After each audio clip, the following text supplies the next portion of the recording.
Om Namo Bhagavate Vasudevaya. Om Namo Bhagavate Vasudevaya. So it's May 6, 2021. And this is a class somewhere in the United States over the internet. And we're looking at Srimad Bhagavatam, Canto 5, Chapter 5, Lord Rishabhadev's teachings to his sons. Very famous chapter. Text 30. So this is a long prose verse,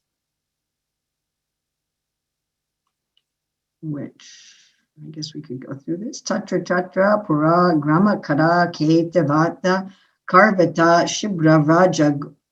Oh, lost my, okay, screen. Rajagosha Sarta Giri. You can share the screen, that's fine. It just jumped and took over my whole screen. Actually, yeah, okay.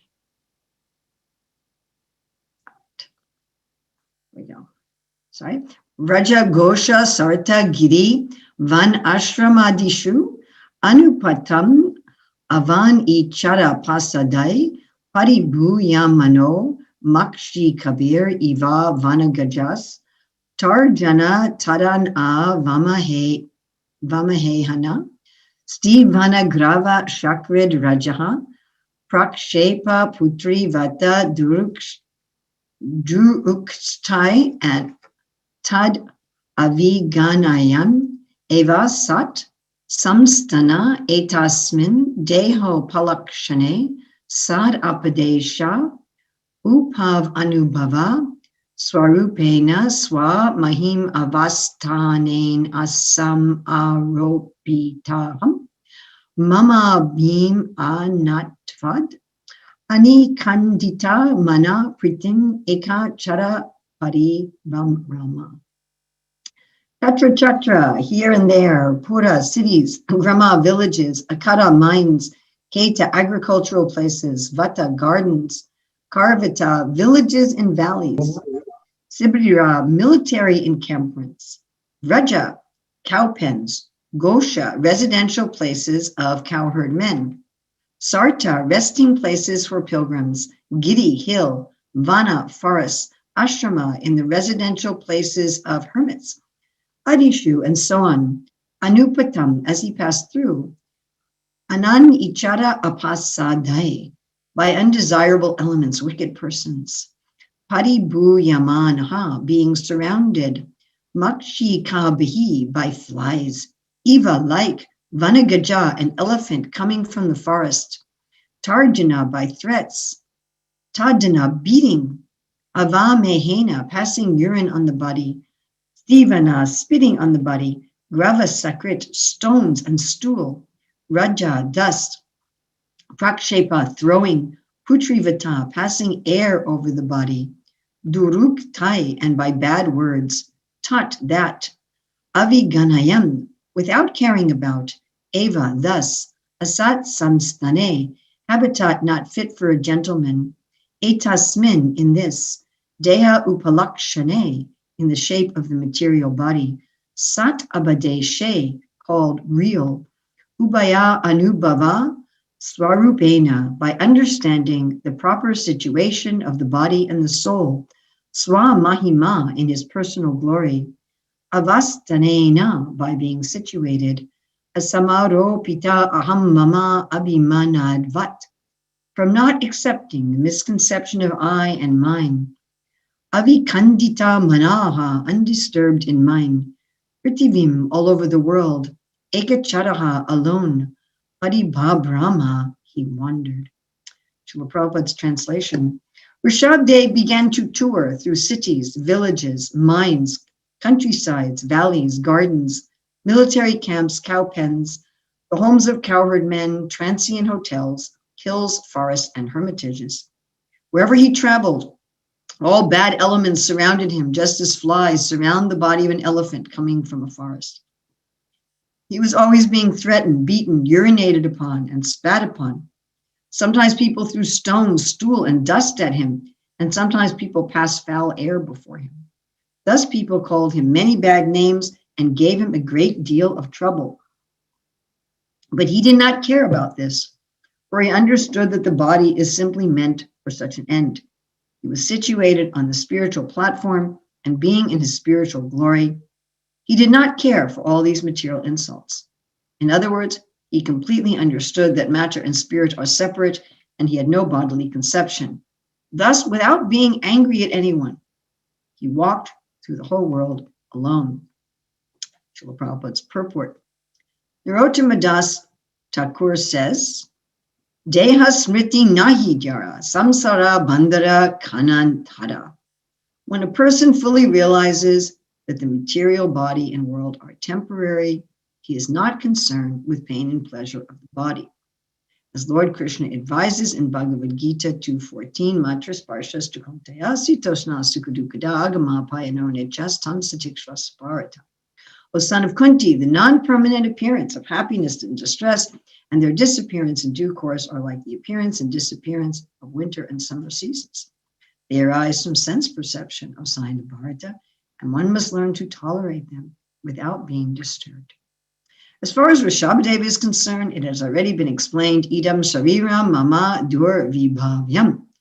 He did not at all possess a material body, and therefore he was tolerant of all the trouble offered to him by the bad elements in society.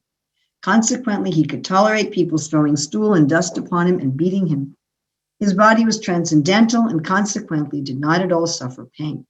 He was always situated in spiritual bliss. And stated in Bhagavad Gita 18:61, Ishwara sarvabhutanam rirjay sharjuna tistati, Ramayan sarvabhutani yantarurani amayaya. The Supreme Lord is situated in everyone's heart, O Arjuna, and is directing the wanderings of all living entities who are seated as on a machine made of material energy.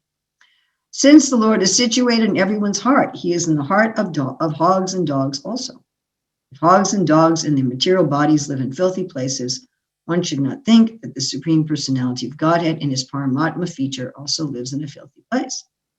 Although Lord Rishabhdev was maltreated by the bad elements of the world, he was not at all affected. Therefore, it is stated here, Swa Mahima Avastanena. He was situated in his own glory. He was never saddened due to being insulted in the many ways described above. So we're not going to reread the Sanskrit, but we'll just reread the translation. Rishabhadev began to tour through cities, villages, mines, countrysides, valleys, gardens, military camps, cow pens, the homes of cowherd men, transient hotels, hills, forests, and hermitages. Wherever he traveled, all bad elements surrounded him, just as flies surround the body of an elephant coming from a forest. He was always being threatened, beaten, urinated upon, and spat upon. Sometimes people threw stones, stool, and dust at him, and sometimes people passed foul air before him. Thus people called him many bad names and gave him a great deal of trouble, but he did not care about this, for he understood that the body is simply meant for such an end. He was situated on the spiritual platform, and being in his spiritual glory, he did not care for all these material insults. In other words, he completely understood that matter and spirit are separate, and he had no bodily conception. Thus, without being angry at anyone, he passed through the whole world alone, being in his own spiritual glory. So we might think, justifiably so, that, well, Lord Rishabhdeva can do this because he's God. He doesn't have a material body. His material body doesn't even feel any pain. His spirit, his body, apparent body, doesn't feel any pain. And so that's easy for him. For me, that's not possible. I'm feeling all the pains and pleasures of this world. And that's just what it is, That's God and that's me, and I'm going to be offended. I mean, this is pretty offensive. Shoot. We all have our stories. Maybe some of you are fortunate and you don't have any, but most of us anyway have our stories of being offended, being mistreated, being cheated, being lied to, betrayed, where people didn't follow our expectations of what people should do. Just one devotee came to talk to me a couple days ago about a severe difficulty in her life. And she starts telling me all her stories of being mistreated. And I said, I said, I have enough of my own stories. I don't actually need to hear all of your stories. So we all have our stories where people mistreat us, but this is extreme. I mean, threatened, beaten, urinated upon, and spat upon. Well, I've been threatened, beaten, and spat upon. Throwing stones, never had anybody throw stones at me. Stool and dust, never had anybody throw a stool at me. People purposely passing air before him, calling many bad names. Well, that's happened. Gave him a great deal of trouble. Anyway, we've maybe had quite a few of these things happen to us. And when they happen to us, our tendency is to become angry and defensive. Here it says without being angry at anyone, but our tendency is to become angry. And not only do we become angry, as we may be angry, for years at some of this, right? Somebody does something, we're angry. Maybe for the rest of our life, we have some kind of trauma about this sort of stuff. We may post things on social media every day. We've seen this, somebody is wronged or they believe that they've been wronged. And then the next, 3-4 years, I've been wronged, I've been wronged, I've been wronged. And then we're disturbed. We're not happy. We may physically have pains. We may mentally have pains. It's very interesting that we then, tell all these stories of being wrong to justify all of our suffering. And we might think the solution is that we just pretend that none of this happens. We could go in that direction, and titiksha, tam titiksha svabartha, we could think, well, I'm supposed to tolerate this, and tolerate it means that I just stuff all of my anger and grief and whatever that I feel when I'm being treated in these ways. And then I just, stuff all of it and pretend that it's not happening. And that's toleration. But of course, then the result of that, stuffing everything in and just, oh, I'm all right, I'm not angry. And actually inside we're furious and unforgiving and grief-stricken, maybe ashamed, or so many different feelings, afraid. The result of that is that one day all those feelings explode. I saw that in a marriage where the husband thought he had a happy marriage and the wife was just repressing and stuffing all of her feelings. And after 10 years, she exploded like a volcano. And he's like, where did that come from? Right? And holding all these angry feelings inside actually causes physical illness, causes physical pain, and prevents us, of course, from thinking about Krishna just as much as expressing all this feeling. So whether we're yelling at people and throwing things and writing our events on social media and complaining to all of our friends and telling our stories of woe, or whether we're pretending that everything's okay and trying to just hold everything down, either way, our ability to make spiritual progress is hampered, and our life, even from a material perspective, is not very happy. So what are we going to do? So again, many people look at this situation, at this description of Rishabdev, and say, well, he's God. He doesn't have a material body. Good on him. He can do this. But for me, I just have to go through all of this difficulty at the insulting of people. Now, it's a fact. Rishabdev has a spiritual body. He appears to appear in this world as one of us.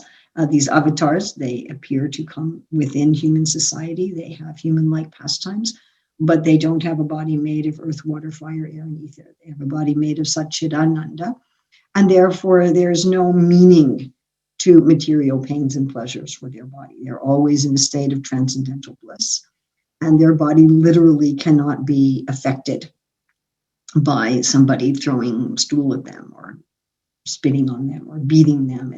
There's just no effect at all. There's descriptions given in the Shastra of, it's like, you throw a flower at an elephant. It hardly even feels it. There's no effect. Yes? So we say, well, what does it have to do with me? But the thing is that even for all of us, we actually are also spiritual beings. And we also cannot be affected, as Krishna nicely explains in the Bhagavad Gita. That the soul cannot be, withered by the wind, moistened by water, cut by any weapons, dried up. Na hanyate hanimane shrire. We don't die. And not only do we not die, we can't be harmed. We, the soul, cannot be harmed. The same as the Lord cannot be harmed. Mamai Vamsa Jiva Loke Jiva Bhuta Sanatana. We're part of him. We have, in minute quantities, the qualities of him. We have the same qualities of God. We are spiritual. We are also Satchidananda. There is no possibility of we, the soul, being pained or we, the soul, being harmed. Absolutely no possibility of it at all. We can never be harmed. So Srila Prabhupada explains in Krishna book, chapter 20, something I say a lot, and I've been thinking about it a lot the last couple of days. How the materialists see the world as very aggressive, but for someone who's Krishna conscious, everything is happily situated. Now, we might say, but things do seem aggressive. People do insult me and betray me and lie to me and disappoint me and, maybe even beat me and spit at me. Hopefully that doesn't happen, or at least not very often. So, I am. Who is not? Who never has anybody do something that they find disrespectful or insulting? And the world seems very aggressive. Even if it's not happening to me, maybe it's happening to people I care about. Maybe it's happening to my friends. We have a lot of people that they're always venting about injustice done to others. They're always talking about and posting about, these people were hurt, those people were hurt, these people were hurt, these people were treated unjustly, these people were betrayed, these people were lied to. So we may see that. Maybe if it's not happening in my own life, or if it's not happening in my own life right now, I can get absorbed in how there's so much injustice and there's so much harm. Everything is so very aggressive. But yet Srila Prabhupada says that the devotee sees that everything is happily situated. Only the materialists see things as very aggressive. So how is that? And it seems very unreal. Everything is happily situated. At the same time, don't we want to be happy? Don't we want to be happy? Do we want to be in a state of anger and irritation and fear? And as Prabhupada says, always fearing that my enemy is going to do something to me. Is that the way that we want to live? Is that spiritual life? When we say, when Krishna says, to Kalyama Shasvata, this world is miserable and temporary, what he's saying is that someone in materialistic consciousness is constantly in misery. Whereas in Bhagavad Gita 6:20, he says that when we relish and rejoice in the self, we have actual freedom from all miseries caused by material contact. So how is it that the devotee can see things as happily situated when so many people are being mistreated and hurt unjustly, apparently, innocent people, children, babies, who haven't done anything wrong, apparently, in this life, or that I have been treated unjustly? So how can one see it? It's just like, what is Krishna talking about? What are the Shastras talking about? Are they talking about that we just become callous? And sometimes Prabhupada uses the word callous. They'll say that one can be callous even at the death of a dear relative.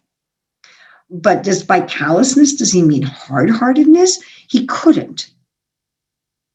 Because we find that it's the impersonalists who risk becoming hard-hearted by their austerities. We're studying that. We're about to study this in the Nectar Devotion in our Bhakti Shastri classes, how Gyan and Vairagya, devoid of bhakti, knowledge and detachment, devoid of devotion, can harden your heart. And that's kind of contradictory too. How am I going to find joy everywhere if I have a hardened heart? If I harden my heart to the aggression in the world, It is a way of being unaffected by it, like that famous Simon and Garfunkel song when I was a kid. I am a rock, I am an island.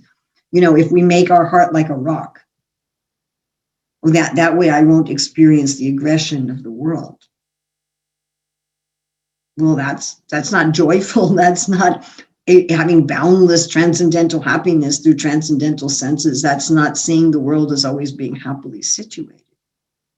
So what does Krishna mean there? How can I not be callous? How can I be soft-hearted? The devotee is supposed to become soft-hearted. The devotee is supposed to become compassionate. Compassionate literally means to suffer along with someone. How can I be compassionate at this if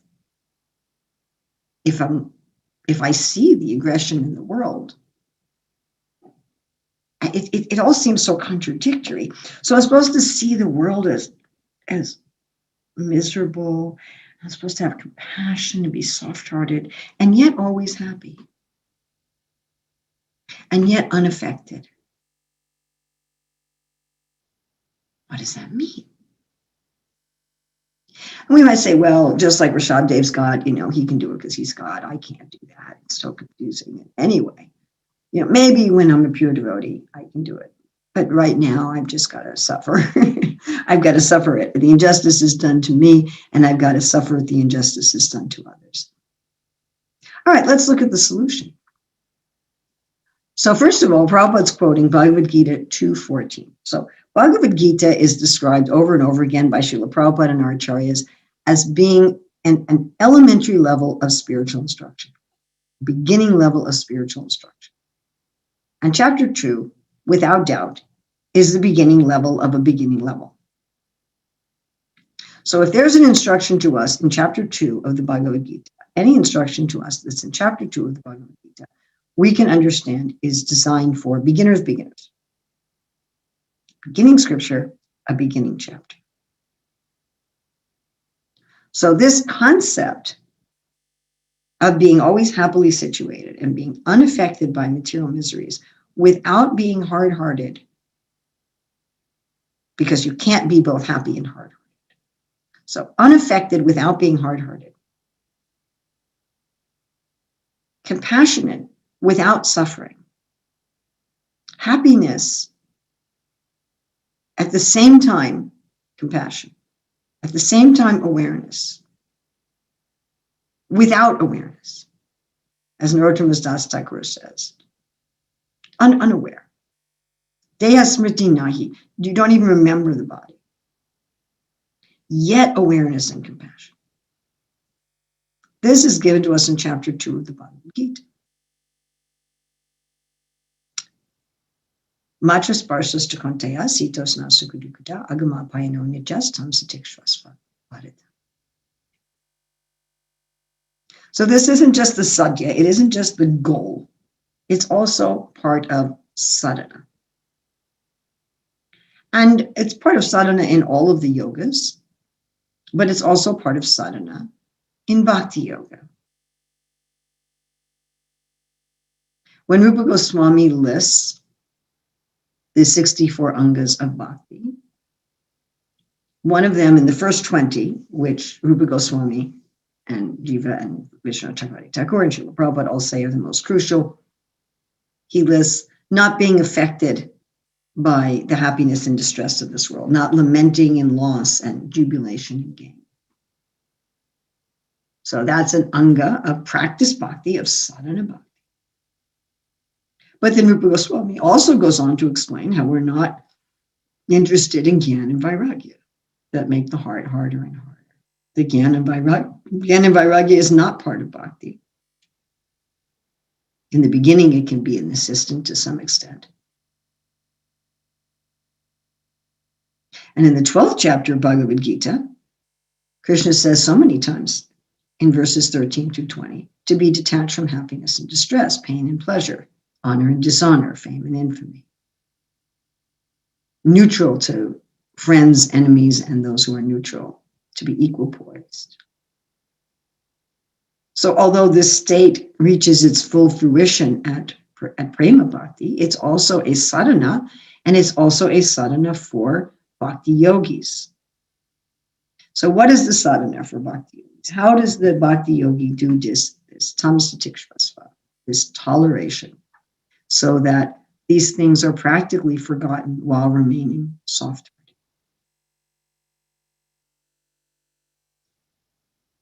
So first thing is that one notices that these things are all temporary. They come and go. They come and go on their own. Right now where I am, it's a little chilly, but within 2 hours, it will become warm as the sun comes up. It comes and goes. It's going to be a little cold, then it's going to be too hot, then it's going to be too cold. These things come and go. We don't have to do anything to make them come and go. They naturally come and go. Some days everybody is polite to me, and nice to me, and respectful and kind. Thank you very much. And other days people are mean and nasty to me. It comes and goes. Some days my body has a disease, and other days my body is healthy. Some days I have things to eat that I like. Like this is Thursday, and my daughter just brought me breakfast. Sure, I'm going to like it because we have an expert Thursday cook. And other days people may give me food that I don't like. And sometimes I may have a lot of money and be able to buy whatever I want. And other times I may have so little money that I'm lucky if I can get food to eat and a place to stay. These things are temporary. They're temporary. They come and go. I am the eternal soul. Now, it's like some great big tree. Have you ever seen some great big tree? Huge tree that's been existing for thousands and thousands of years. And there's storms and there's sunny days, and they pass by and the tree remains. So why get caught up in these things? Or the examples given of people riding together in a train, travelers coming together. You know, it's funny, people are still introducing me that I travel the world. Well, I only travel the world over the internet nowadays. But, you know, you travel, you get on a plane, you get on a train, you get on a bus. Your fellow travelers. And it's interesting, I've noticed that if you're riding on a plane with someone, especially if it's a longer trip, but even on some short trips, and then you get off the plane and you're outside the airport waiting for your ride, and you see other people who are on the same flight, and you feel some camaraderie with them. You were on the same flight. But it doesn't last. You know, the next day you can't even remember who was on the flight, what they looked like. These things are temporary. We don't have to hold them either to try to enjoy them, and we don't have to hold them to try to get rid of them. They're just passing through. Now, the Gyanis focus on that and they end there. I'm an eternal soul, and these things are just passing through. But for the Bhakti Yogi, we have a positive focus. And I've given this example many times. You know, let's say we're going somewhere to purchase something. I'm walking down a busy city street to purchase something. And as I'm walking down the street, I'm passing by so many other shops that don't have things that I want to purchase. And I'm passing by so many people, and probably some animals as well, at least dogs. Some of the people are very ugly. Some of the people are very attractive. Some are very tall. Some are very short. Some are men. Some are women. Some have darker skins. Some have lighter skins. Some are with companions. Some are alone. Some look very happy and some look very sad. But how much attention do I pay to all these people and animals and shops? If I'm focused on my destination, I don't pay much attention to them at all. I mean, I make sure I don't bump into them. I make sure that, that I'm respectful and polite, but I don't give them much attention. And I hardly even remember. Deha smriti nahi. I don't even remember. If someone said, how many women did you pass? I don't know. I wasn't counting. I was just going to my destination. So when we're fixed on our identity as a soul, when we're fixed on our service to Krishna, then these other things, they're not important. They're only important if I think that on this body. If I think that on this body and I think that on this mind, then being insulted and mistreated is very important, because I can't maintain my false persona if I'm insulted. It's threatening to me. If someone hurts my body, or they hurt my ego, or they hurt my social position, or they threaten any of these things, that if I'm identifying with this stuff, then I'm going to feel threatened and angry. But if I'm not identifying with it, if I'm identifying with something else, I'm focused on my mission. I'm focused on my service. I'm focused on my real identity. I'm focused on Krishna and Krishna's pastimes, Krishna's form, Krishna's name. That's my focus. And that's our sadhana in Bhakti Yoga. And therefore, Rupa Goswami says, even in the beginning of Bhakti Yoga, one has relief from all material distress. It's not that as a practitioner of Bhakti Yoga that nobody's going to offend you or hurt you. I mean, look at how Rishabdev was treated. You know, if we say, oh, I can't believe people are mistreating me like this. Well, they mistreat God like this. I can't believe people act like that. How could they act like this? Treating God like this. What to speak of treating me like this, or you, or anybody. But it's not important. And all the stories that we make up about it are not important.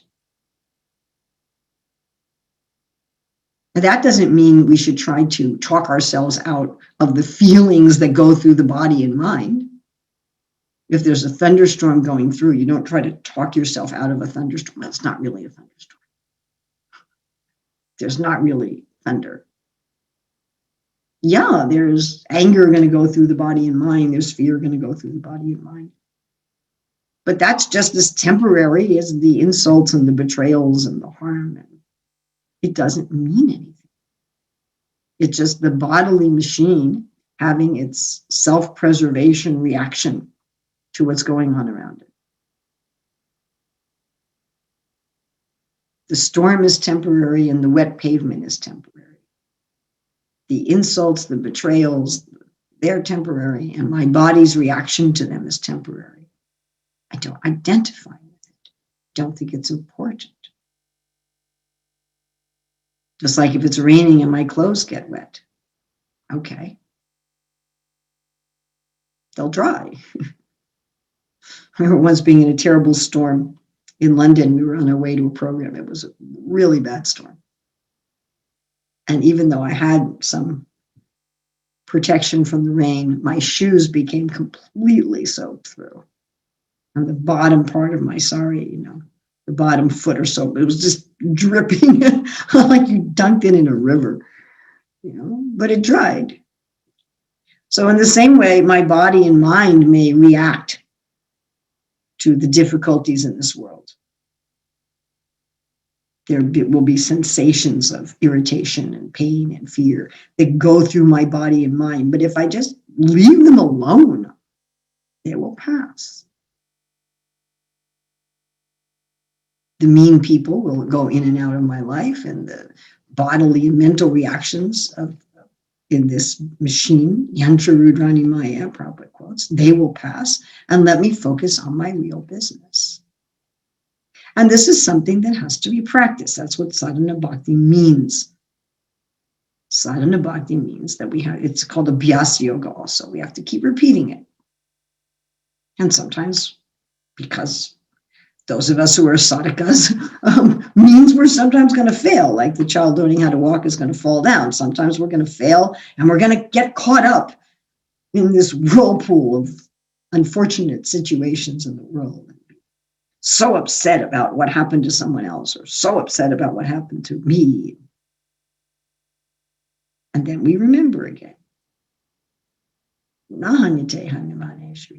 I'm not this body. I'm nothing to do with this world. I'm just traveling through. And all these things happening to my body and mind, and all the ways that my body and mind want to go, it's temporary. It just passes through. Just kind of let it pass through and focus on Krishna. and focus on service. And that way, one can always be happy. And one can also be full of compassion for people who do let themselves get caught up in this. We know from our own experiences, Krishna says in the 6th chapter of Bhagavad Gita, that when we get caught up in all the things of this world, we're miserable, and therefore we can have compassion. It's like when you've recovered from a disease and you're now healthy, you can have compassion for the people who are now going through the disease, although you yourself are happy and healthy. So it's not that we don't care about people who are suffering, but we care from a platform of our own happiness and our own peace. In fact, that's the only way I can really help anybody else, is from my own platform of peace and happiness. So it takes practice. At first, it's difficult.